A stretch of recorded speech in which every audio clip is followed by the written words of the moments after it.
Voilà, bonjour, Bandeko Balandia, FRM Télévision. Je crois que vous avez mis ça comme on a dit. Tu as un mort qui est chinoise de Bipaï Oyo. Tu veux rendre hommage à Maman Chako Jackie. Donc, vous allez suivre en exclusivité ce qui se passe ici.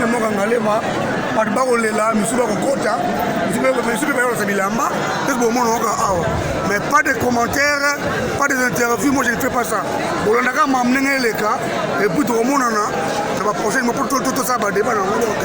restez branchés et scotchés sur FRM Télévision Togos. Merci beaucoup à toi, Rolé Mangala, Elder, les boss de boss, Olga Weta Momi. Un grand merci à vous. Merci à Maître Georges Sama. Et merci beaucoup à Chris, mon petit frère propre. Togos. Donc, on a fait l'exclusivité. Je vais les calmer par Star Bakota. Je vais pas laisser la moto Togos à suivre. Ouais. Bien. Mesdames, Mesdemoiselles et Messieurs, dans quelques minutes, nous allons procéder à la levée du corps de notre bien-aimée Maman Chako pour l'exposer ici. Qu'il y ait des ordres, s'il vous plaît. Nous voulons que les choses se passent dans le respect mutuel. Il ne faudra pas que nous puissions recourir à la police pour bousculer les gens. Nous demandons votre indulgence ainsi que votre discipline. Alors, sur ordre des autorités de l'hôpital et du ministère, ce n'est pas tout le monde qui va aller là où on va ramener les corps. On va sélectionner 10 organes de presse seulement pour ne pas envahir de l'autre côté parce que nous devons respecter la quiétude de l'hôpital. Alors, Monsieur Oxygène, le secrétaire général de l'ANTPC va sélectionner 10 organes de presse qui vont accompagner la sortie du corps. Les autres amis, vous allez attendre ici pour que les choses se passent dans l'ordre. Merci beaucoup.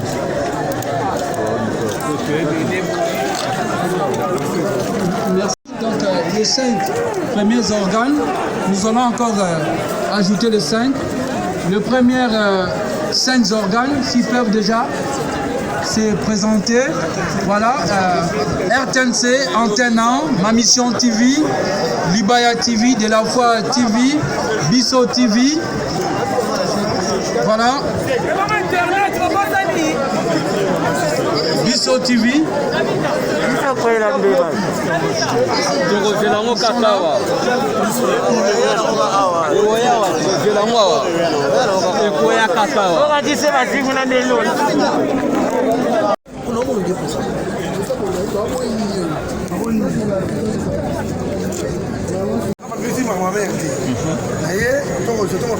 Mais par rapport on va faire cher à quoi on a fait on a zaki dans notre poste on a tout on a dit faut expliquer pendant mon dit maman je vais 49 ans carrière on va fantastique on va plaire parce que c'est on a famille on a mais monsieur ça m'a appris mais qu'est-ce que tu vas faire les gagner parce que quand on va pas quitter pas pas que on va partir ici va tenir là ma famille est qui va te mettre devant mon ça, on va après par rapport à l'idéologie, nabengi bino tosola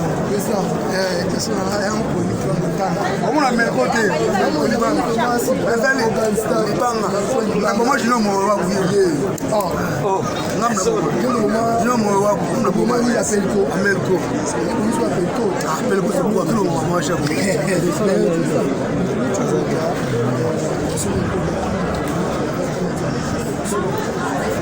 nalobaki ozali nani ozali diches abeni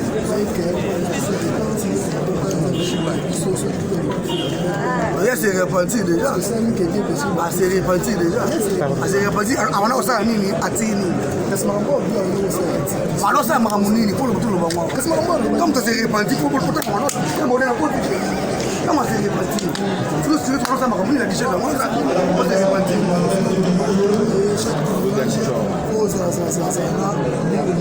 Elle a dit chez Abib.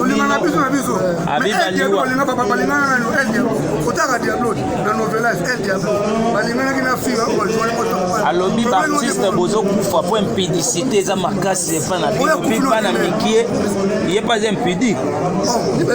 Pour makambo oyo ya richesse na baki te oti poza non linga pesa bébé somo la caméra pas place que on a dans des dossiers moko après ça tout le monde marche parce que si à se répartir pendant la fois à télévision à se répartir ana ko sa nini atiki nini na pebu ko so so dans le makambo so ah de ça peut matin maman chaque so il faut à se répartir solo il faut y expliquer biso à se répartir na nini abane ko sa nini pas se répartir on a pas se répartir parce que so pour maman ko lingana na il faut la novela elle bien aporte ko na mwana ko lingana ba artiste ça la commote et ça normalement pas de sortir Toki qui est la place des artistes était les catégories également. plus pas on appelle quoi ça les grands demandes c'est bon moi les na moye pour ça va finir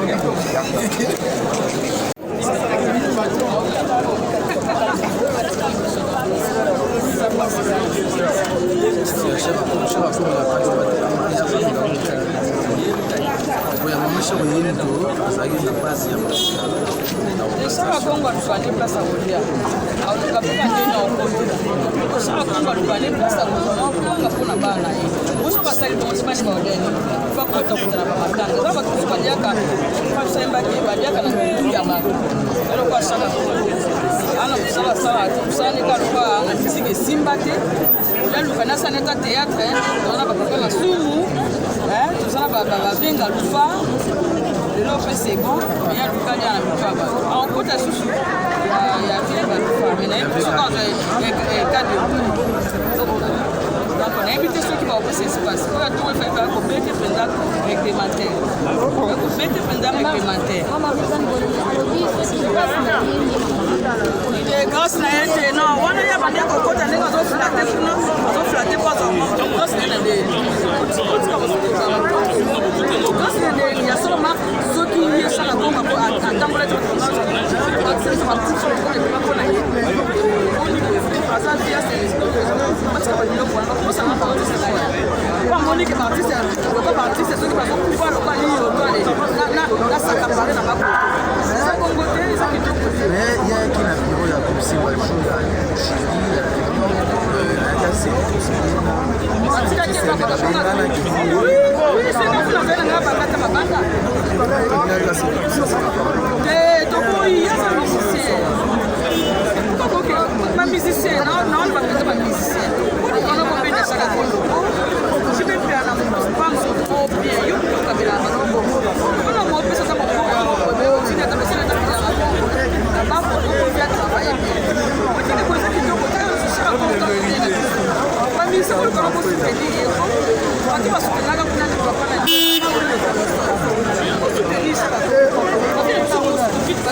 L'artiste musicien pose à pousser la mélo, aller à ma femme na bino.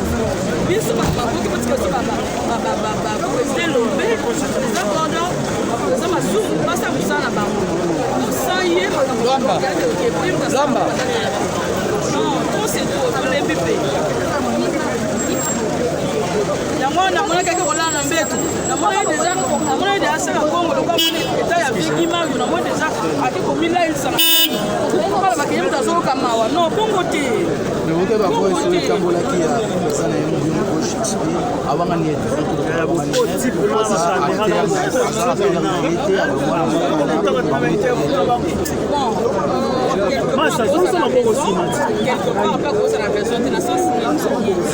Biso film ezoleka on a été vieux Mario on a qui pas jouer mais la source sur la case pour y ba arrêter de ça qui aya ka susu te ko biso to ka mena ba arrêter ba groupe ça la ka même ça mona qui un ça ne va pas ya momoni a se retirer qui na ye somona les autres que tango ke sunga mo faut le bakata ko sunga mo ko rappeler ça la bien te ça mo me ko ça ça la biso pour la biso atika na même si ba ko belé ba ka belé mais à ça la offense ba ka et faux apaisement ay ba ko contrôler parce que nous fallait le comme on a le sur le cadre pour le banebo alors ça la quoi ça tu là au sunga mo tu là mais côté mususu ça peut la poser quand raison de moins est valable alors bon ça monika le quoi ba bengi ya ko mo yo be gauche ya mwana ya ko sunga donc que le départ est bon la communication est évité la monika est la communication mais la bique n'est pas déjà la hôpital Cohen quand ça m'a sunga mais après déjà parce que est muy compliqué. Merci.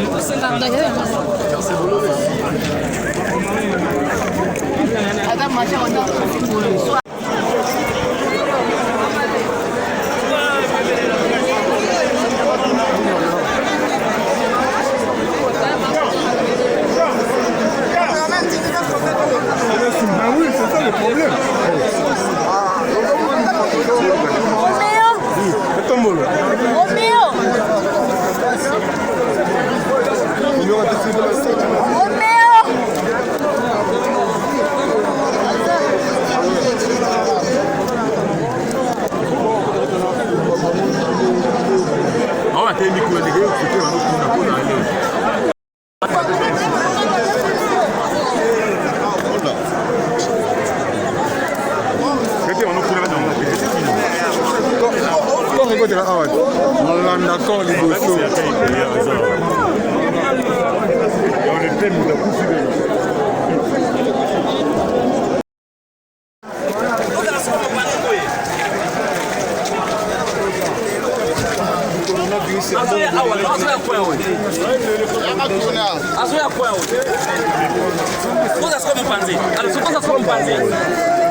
Maman a donné sa vie dans cette discipline artistique qui est le théâtre. Maman a fait du théâtre avec passion, avec abnégation.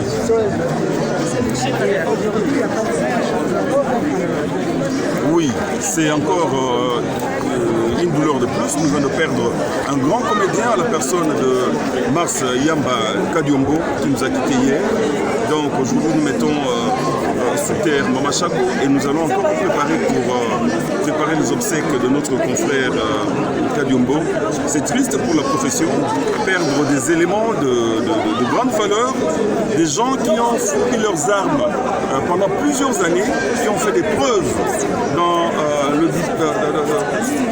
l'apport, des preuves dans la sensibilisation, dans la recherche des valeurs, dans la lutte contre les antivaleurs, dans le divertissement. Mais hélas, que voulez-vous?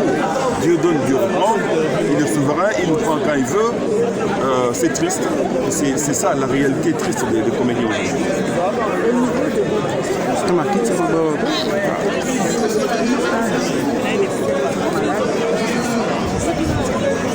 Ben, écoutez, l'association fait ce qu'elle peut.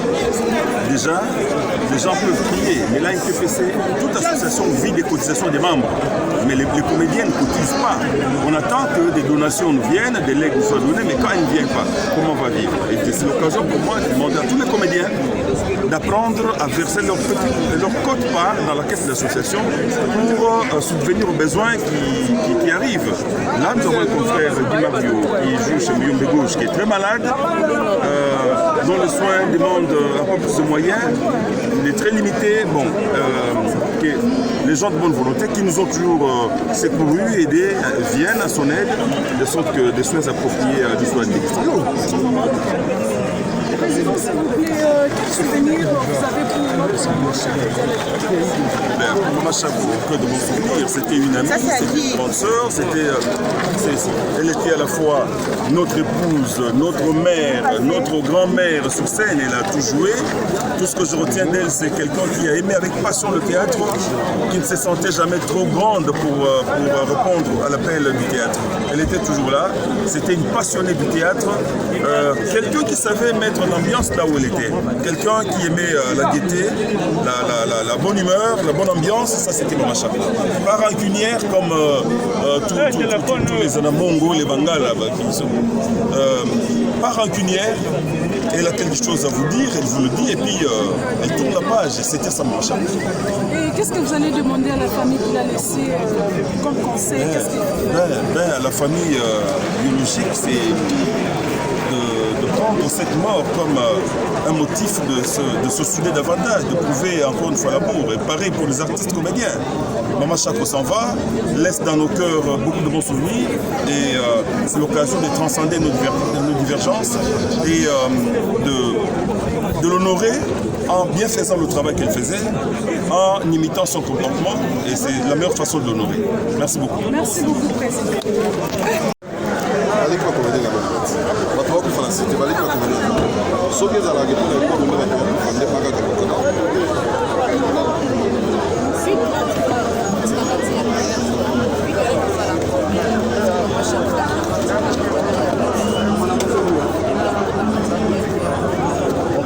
Chaque départ, il y a chaque départ, il y a mais ce qui fait que local là, parlant ici là, Maman Chako c'est vrai que Maman Chako mais ça là, on a pu se continuer par parlant ici. C'est vrai, mais Moussa les autres continuent. Donc c'est un regret de perdre toujours quelqu'un. Mais il faut que quand ils sont Moussa là, nous autres sommes mélangeants, mais ça fait soit parlant. Par rapport ça se passe pas à Mayadi, ça se passe à Chaoumba. Yawili Moucheni inamovible, le véritable code d'Amboka. Dans la Moucheni je pleure Maman Chako. Je pleure Maman Chako. Rassolez la Maman Chako. Eh, Basuapi. Faut parler et tirer. Jipa Machako, Mama. Jipa Machako. Maman Chako tanga longue groupe Mizoto. Un groupe sans souci. Jip Maman Chako alataka yangoyo. Maman Chako appelle ça ma comédien conseil. Ma comédien olataka bien. Kotika mupende sa succès que Maman Chako alataka doublir. Tala Jip Maman Chako yana doublir. La comédienne va s'en doubler. La comédienne va s'en doubler. Protéger et protéger les autres. Protéger-nous et protéger les autres. Maman Chako na yo. Merci à mon boss, le président Caleb Toukebana, #1, inamovible, le véritable leader, le seul et unique. Et puis, ma comédienne, la ségrale sous-souté. Papa, n'a pas fait Diombo, accueilli. Et ma foi, si tu dis, si le monde a bête, si vous avez fait la max Diombo, ma publicité, je suis les rocs à confirmer Bordeaux, que Bordeaux Louvois, Louvois Tité. Bordeaux Louvois Tité. Paix à son âme, Papa Max Diombo. Maman Chako, Lola Mouchen Yango, Lola Mouchen Yango, Naïro, la Maman Chako. Lelo bapoza komona lisusu te lelo eza jour asuka oyo non mais tu vas libana na baprese côté par part ça aussi c'est au climat ça fait quand même ya liboso ya biso ko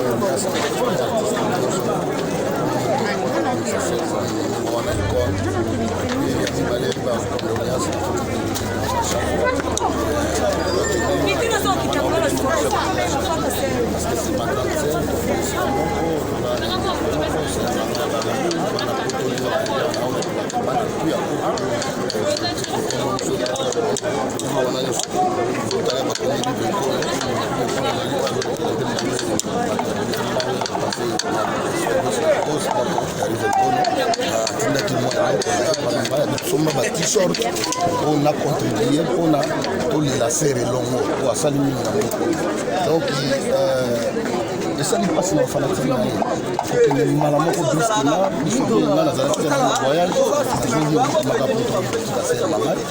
donc pas si on a qui en tout cas non nazala qui on a mal on a géré plus de chances que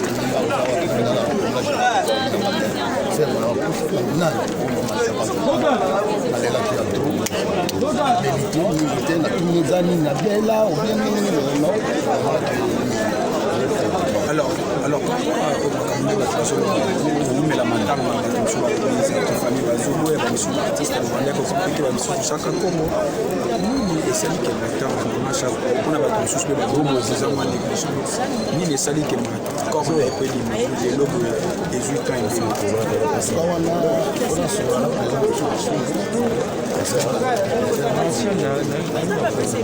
deuxième jour il y a mort il y a 7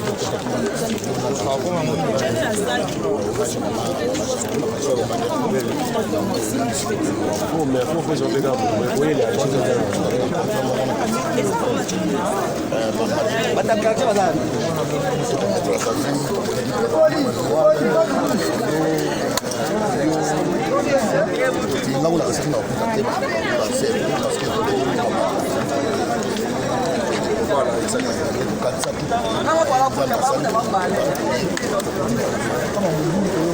bato mosusu bakota na kati ya mosala na biso tozoyebana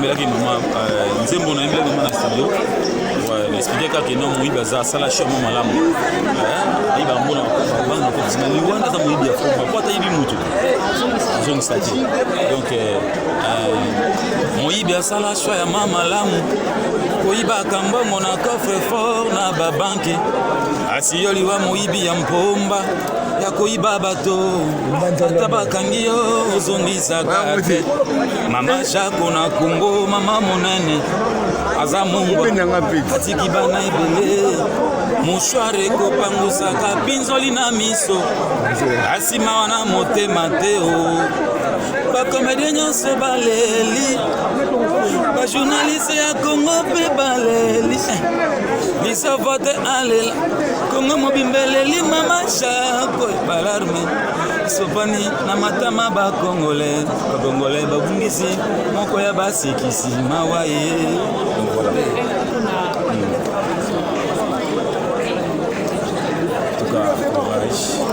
courage.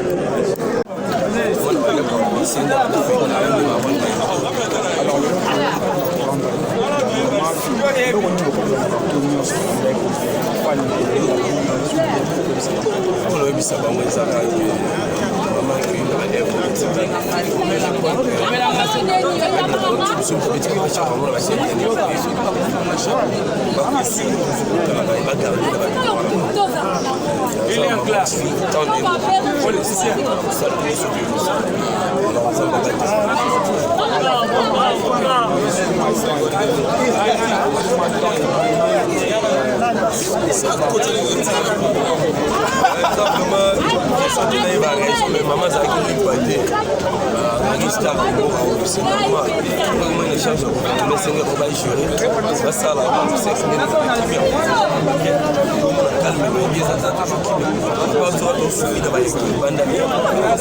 Voilà.